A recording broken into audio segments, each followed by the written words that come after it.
Bismillahirrahmanirrahim. Assalamualaikum warahmatullahi wabarakatuh. Kepada yang terhormat Bapak dan Ibu serta kakak, adik semuanya, pada kesempatan kali ini kita akan kembali untuk belajar bersama, yaitu tentang belajar ilmu tajwid.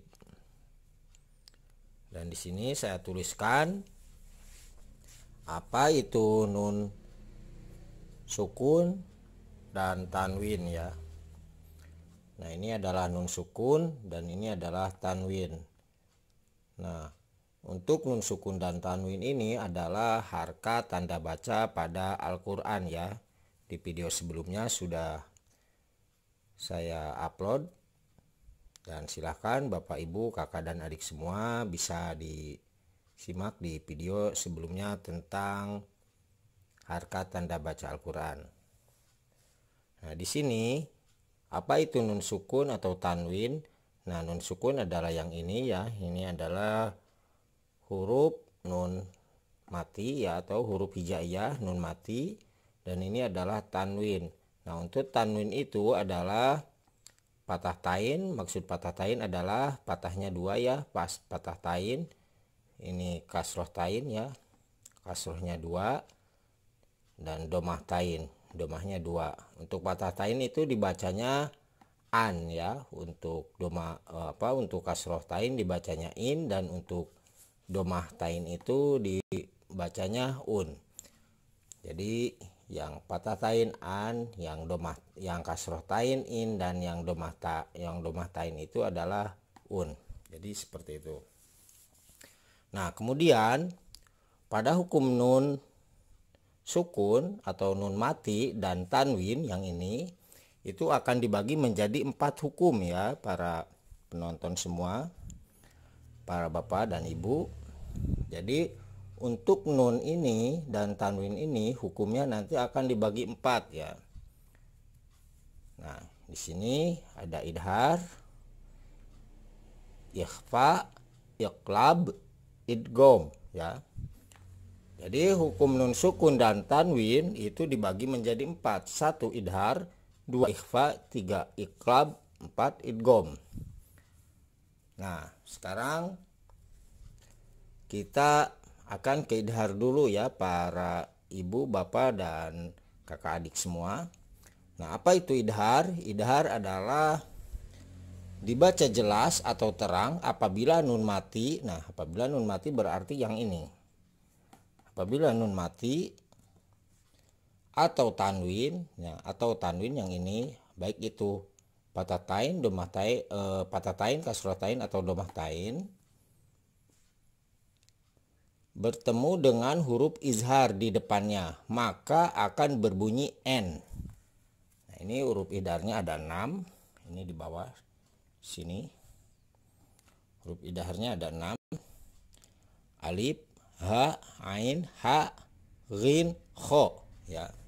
Jadi untuk huruf idhar ada 6, yaitu alif, ha, ain, ha, ghin, kho. Nah, maksud idhar di sini dibaca jelas atau terang apabila nun mati atau tanwin bertemu dengan huruf idhar di depannya. Nah, apabila salah satu ini, misalkan patah tain, domah tain, patah tain, kasroh tain, atau domah tain, ataupun juga nun sukun ya, nun mati, ketemu dengan salah satu huruf idhar, berarti di sini yang ini ya, maka itu akan dibaca dengan jelas. Mungkin Bapak Ibu dapat dipahami. Apabila tanwin, patah tain, kasroh tain, domah tain, dan nun sukun atau nun mati ketemu dengan huruf idhar, nah ini huruf idhar yang 6 maksudnya, maka kalimat tersebut akan dibaca dengan jelas. Semisal saya akan tuliskan kepada bapak dan ibu, contohnya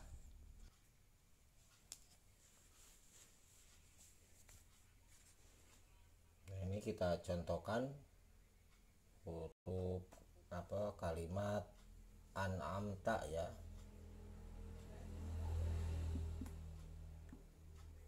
An'amta. Nah, Bapak Ibu bisa dilihat di sini. Ini akan dibaca dengan jelas ya hurufnya. Nah, ini disebut idhar, dibacanya an'amta. Nah, nun ini disebut sebagai nun sukun, berarti yang ini nun sukun. Jadi dibaca dengan jelas. Nah, huruf ain ini ain ini kalau kita lihat berarti ini adalah huruf idhar yang di bawah di sini. Bisa dilihat ke pojok bawah kanan ya, Ibu bisa dilihat di sini. Ya. Nah, ini huruf ain. Nah, apabila nun mati berarti yang ini atau nun sukun ketemu dengan huruf idhar. Nah, ini huruf ainnya. Ini semisal satu huruf ya, huruf hijaiyah ain, maka itu akan disebut atau dibaca dengan an'amta. Nah, ini disebut dengan izhar. Jadi seperti itu. Nah, contoh misalkan untuk tanwin, baik itu fathah tain, kasroh tain atau dhammah tainnya, semisal kata goniyun misalkan semisal kata goniyun ya, mohon maaf kita hapus yang ini.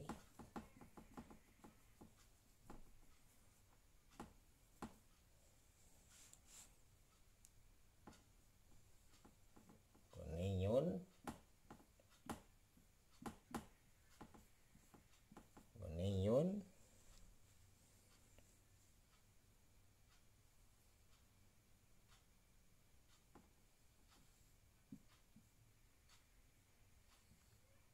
anil alamin ya.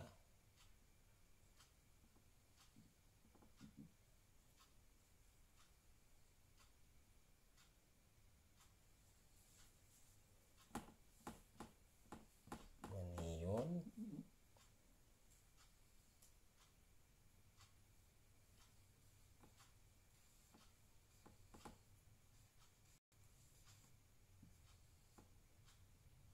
anil alamin.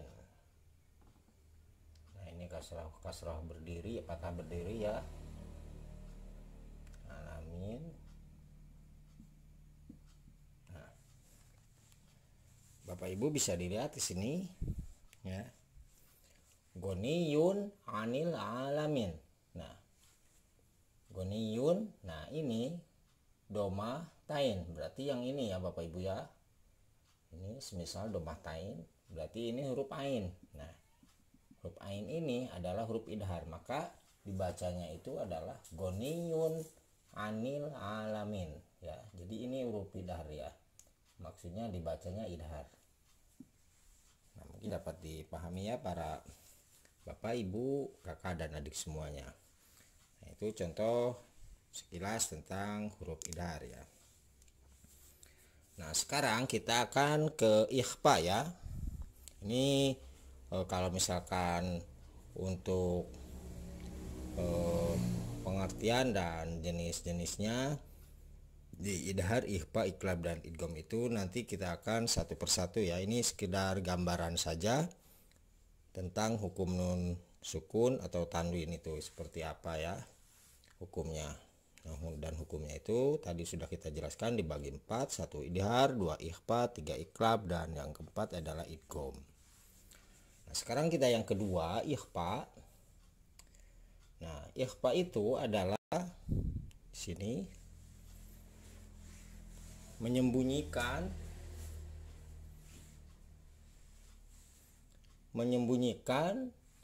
menyamarkan bunyi nun mati atau tanwin dengan huruf yang ada di depannya dengan bunyi eng. Mungkin dapat dipahami Bapak Ibu. Jadi menyamarkan bunyi nun mati. Nah, nun mati ini atau nun sukun ini itu disamarkan, atau fathah tain, dhammah tain dan kasroh tain itu akan disamarkan dengan huruf yang ada di depannya. dengan bunyi eng, ya, dengan bunyi eng. Nah, jadi apabila huruf apabila nun mati atau tanwin, baik itu fathah tain, kasroh tain atau domah tain, bertemu dengan huruf ikhfa. Nah, huruf ikhfanya ada 15 ini di bawah. Maka huruf tersebut akan dibaca samar, ya, atau menyembunyikan. Jadi huruf nun mati ini tidak akan dibaca jelas. Jadi akan disamarkan atau disembunyikan dengan bunyi ang. Nah, mungkin contoh kata lainnya, semisal di sini mungkin Bapak Ibu bisa dilihat, ya. Ini sudah saya persiapkan. Nah, di sini ada kata ang pusakum, ya. Ang pusakum. Nun ini, nah ini nun ini adalah nun mati, ya, atau nun sukun. Maka nun ini tidak akan dibaca dengan jelas, akan disamarkan atau disembunyikan. Nah, jadi huruf nun ini akan dibaca menjadi eng. Jadi cara membacanya adalah ang pusakum. Nah, semisal seperti itu. Nah, kenapa dibaca dengan ang pusakum? Karena nun mati atau nun sukun ketemu dengan huruf fa. Nah, fa adalah huruf ikhfa ini, ya. Jadi apabila nun sukun atau tanwin yang ini ketemu dengan huruf ikhfa, maka itu akan disebut atau dibaca eng. Dengan contoh kata ini, ang fusakum. Nun sukun atau nun mati ketemu dengan huruf fa. Fa ini adalah huruf ikhfa. Jadi dibacanya ang. Jadi ang fusakum. Nah, terus contoh yang kedua, di sini ada kata minkum. Nah, ini minkum. Mungkin Bapak dan adik, ibu semuanya bisa dilihat ini kata minkum. Ya. Nun mati ketemu dengan huruf ka. Ya, nun mati ketemu dengan huruf kaf, ya. Maka itu akan dibaca ang. Ya, ini nun mati. Nah, nun mati berarti yang ini ketemu dengan huruf kaf. Nah, ini kaf, ya, huruf kaf. Huruf kaf adalah huruf ikhfa, berarti yang ini, yang kaf. Nah, ini akan dibacanya samar atau berbunyi eng. Jadi cara membacanya adalah minkum. Jadi seperti itu, minkum, ya. Nah, kemudian di hukum yang ketiga adalah iklab. Nah, iklab ini adalah dibaca m apabila nun mati atau tanwin bertemu dengan huruf hijaiyah ba. Nah, untuk huruf iklab itu cuman ada satu, ya, tunggal, yaitu huruf ba. Ini hurufnya. Ini hurufnya. Jadi contohnya untuk iklab itu banyak sekali, ya, Bapak Ibu semua. Seperti kata mim ba'di, ya. Misal kata mim ba'di itu juga sama.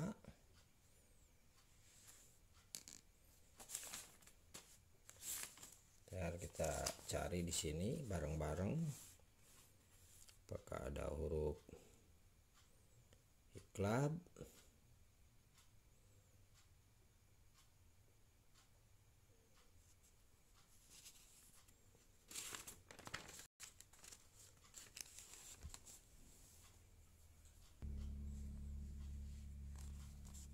Ini menambah durasi aja, ya, Bapak Ibu. Kita contohkan aja langsung di sini. Mim ba'di.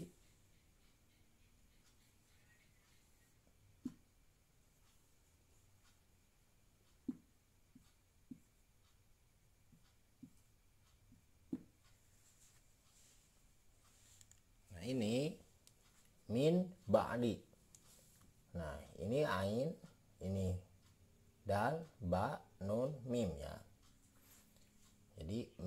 ba'di. Jadi huruf nun ini akan dibaca M, akan dibaca seperti ini. Kenapa seperti itu? Karena itu adalah hukumnya hukum iqlab. Jadi untuk hukum iqlab itu cuma satu ya. Apabila nun mati atau nun sukun, patah tain, kasroh tain atau domah tain ketemu dengan huruf ba yang ini, maka itu akan dibacanya M. Contoh kalimat seperti ini. Ini tidak dibaca min ba'di, tidak. Ini dibacanya mim ba'di. Jadi mim ba'di ya. Jadi huruf nun ini, nun sukun ini tidak dibaca. Nah, mungkin Bapak Ibu dapat dipahami ya. Ini sekedar gambaran besarnya aja. Nanti untuk video selanjutnya saya akan buatkan video satu persatu tentang idhar, ikhfa, iqlab dan idgham. Nah, terus selanjutnya di sini ada idgham. Nah, untuk idgham itu dibaca dengung dan tidak dengung. Nah, untuk idgham dibagi dua, satu idgham biguna dan yang kedua adalah idgham bilaguna. Ya, Bapak Ibu harus tahu juga. Jadi untuk idgham itu dibagi dua, satu adalah idgham biguna, yang kedua adalah idgham bilaguna. Untuk idgham biguna itu dibacanya dengung, ini hurufnya ya, nun, mim, waw. Itu adalah idgham biguna. Terus yang kedua adalah tidak dengung, hurufnya ada dua, yaitu lam ro, disebutnya idgham bilaguna. Jadi untuk idgham ini, nah ini idgham itu dibaca dengung dan tidak dengung.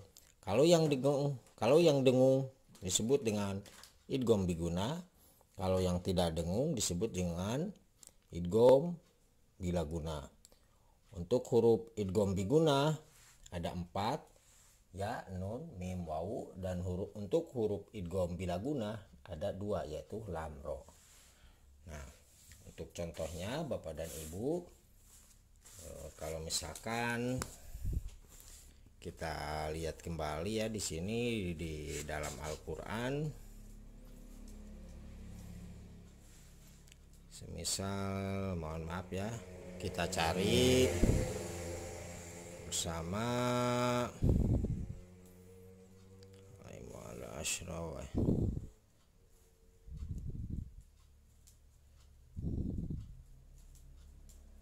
Nah, ini yang ini ahadin ya, idhar ya, Bapak Ibu bisa dilihat. Ini tadi tidak kelihatan ya, tidak ketemu. Nah, ini contoh idhar ya, ahadin ya, ini berarti kasrotain ketemu dengan huruf alif ya. Nah, ini dibacanya ahadin illa. Nah, ini ahadin ya, ini ahadin illa. Nah, ini idhar ya. Kita sekarang akan cari contohnya idgham biguna dulu ya Bapak Ibu, mohon maaf.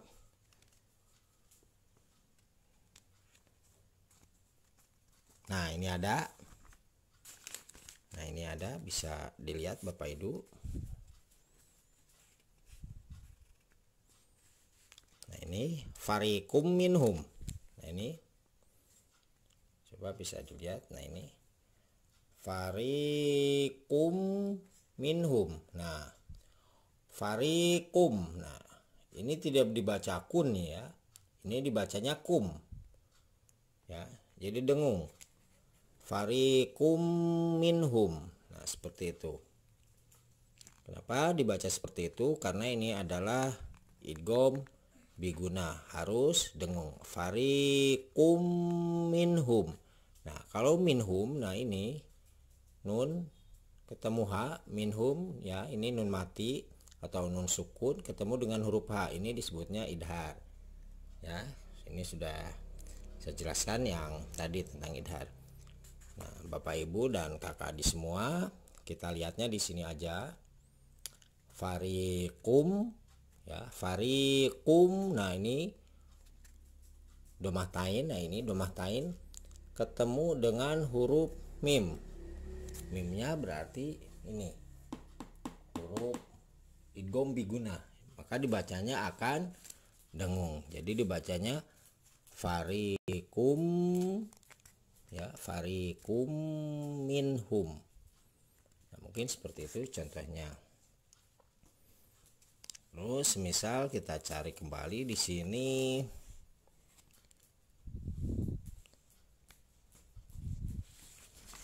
bentar Bapak Ibu ya, kita cari kembali contohnya.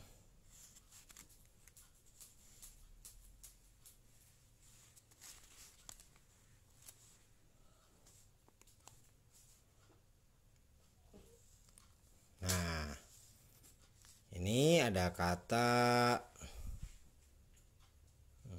belum ya, mohon maaf. Nah,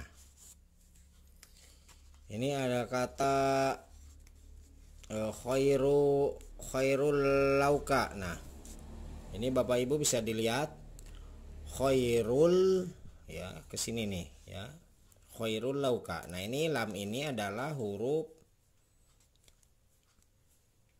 idgham bilaguna, jadi tidak dengul ya. Jadi dibacanya adalah khairul lauka. Nah, ini khairul lauka. Nah, jadi seperti itu ya Bapak Ibu. Ini untuk idgham bilaguna, ini contohnya. Nah, jadi untuk contoh idgham biguna dan bilaguna itu sudah. Nah, ini juga ada ya. Coba Bapak Ibu bisa dilihat. Bi khairim minha. Nah, ini bi khairi ya. Bi khairim minha. Nah, kasrotain, ini kasrotain. Bapak Ibu bisa dilihat ini kasrotain ketemu dengan huruf mim ya. Berarti huruf idgham biguna ini dibacanya dengung. Bi khairim minha ya. Untuk minha-nya ini dibaca apa? Sebagai idhar. Nah, jadi seperti itu ya Bapak Ibu. Nah, ini sekedar gambaran saja tentang apa itu nun sukun dan tanwin ya. Jadi sekali lagi kalau kita kembali ke belakang tentang nun sukun atau tanwin itu adalah harkat tanda baca Al-Quran, dan ini adalah nun sukun atau nun mati, dan ini adalah tanwin ya. Nah, ini adalah tanwinnya. Tanwin itu patatain, kasrotain atau domatain ya. Bapak Ibu harus dipahami juga. Dan untuk lebih jelasnya nanti kita akan kembali bersama untuk belajar di video selanjutnya, yaitu tentang hukum idhar, hukum ikhfa, hukum iklab, dan hukum idgham ya. Jadi untuk pembahasan kali ini atau pembelajaran kali ini yaitu mengenai tentang apa itu nun sukun atau tanwin. Dan ini nun sukun dan tanwinnya sebagaimana sebelumnya. Nun sukun atau tanwin itu adalah huruf hijaiyah tanda baca dalam Al-Qur'an. Tanda baca dalam Al-Qur'an ya. Tanda baca dalam Al-Qur'an, nun muku, nun mati atau tanwin ini dibagi menjadi 4 hukum. 1 idhar, 2 ikhfa, 3 iklab, dan keempat adalah idgham. Nah, jadi seperti itu ya para Bapak dan Ibu semuanya, cara mengetahui hukum nun mati atau tanwin. Dan untuk video selanjutnya insya Allah kita akan perjelas satu persatu tentang idhar, ikhfa, iklab, dan idgham ya. Jadi satu persatu. Nah, mungkin ilmunya Bapak Ibu bisa dipahami. Apabila ada pertanyaan silahkan Bapak Ibu tulis di kolom komentar, insya Allah saya akan menjawab. Dan mohon kepada Bapak Ibu apabila suka dan bermanfaat pada video ini, mohon untuk dibantu subscribe dan like-nya serta loncengnya untuk mendapatkan informasi atau apa disebutnya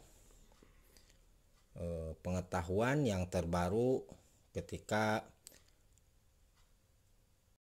video ini atau video selanjutnya yang baru itu di-upload ya, istilahnya di-upload. Jadi seperti itu.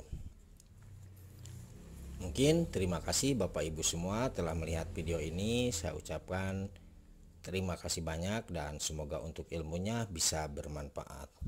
Assalamualaikum warahmatullahi wabarakatuh.